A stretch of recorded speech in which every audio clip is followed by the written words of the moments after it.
In this video, I'm going to show you how to quickly check your internet speed on your phone. So all you have to do is simply open up your browser and simple type in test my Wi-Fi speed, right? Once you type that in, you will quickly see the option here that you can quickly run a test and just simply click run speed test, and it's going to quickly check your Wi-Fi internet speed.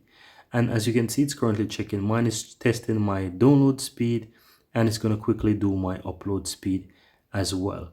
And so you can quickly see how much I have here for my internet speed.